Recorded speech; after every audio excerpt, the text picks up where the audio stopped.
Okay, we talked about your love for proving that something is impossible. So there's quite a few still open problems and complexity of algorithms. So let me ask, does P equal NP? Probably not.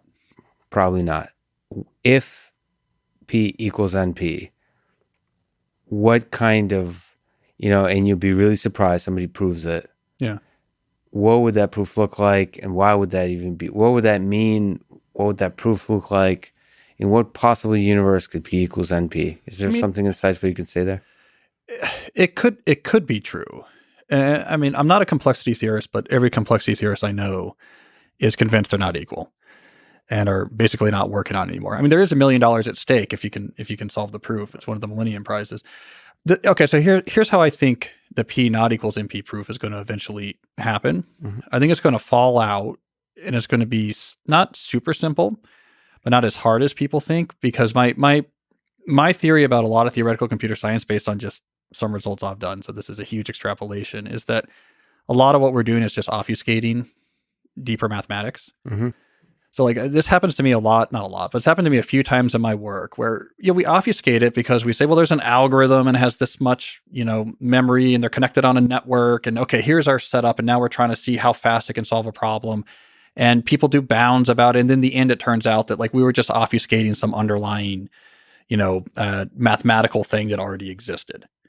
Right. So this has happened to me. I had this paper I was quite fond of a while ago. It was looking at this problem called contention resolution, where you put an unknown set of people on a shared channel and they're trying to break symmetry. So it's like an Ethernet, whatever. Only one person can use it at a time. You try to break symmetry. There's all these bounds people have proven over the years about how long it takes to do this, right? And like I discovered at some point, there's this one combinatorial result from the early 1990s. All of these lower bound proofs all come from this. And in fact, it improved a lot of them and simplified a lot. You could put it all in one paper, It's like, Are we really? And then, okay, so this new paper that I submitted a couple of weeks ago, I found you could take some of these same lower bound proofs for this contention resolution problem. You could reprove them using Shannon's source code theorem.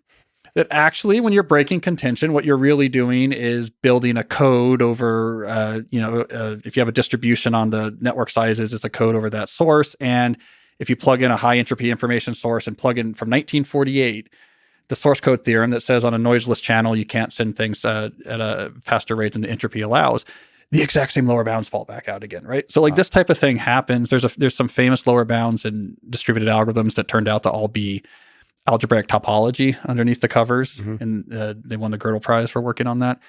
So my sense is what's going to happen is at some point, someone really smart, to be very exciting, is going to realize there's some sort of other representation of what's going on with these Turing machines trying to sort of efficiently compute. It'll naturally fall out of that. And there'll be an existing mathematical result that applies. Someone or something, I guess. It could be AI theorem provers kind of thing. It could be, yeah. I mean, yeah. I mean, there's theorem provers, like what that means now, which is not fun.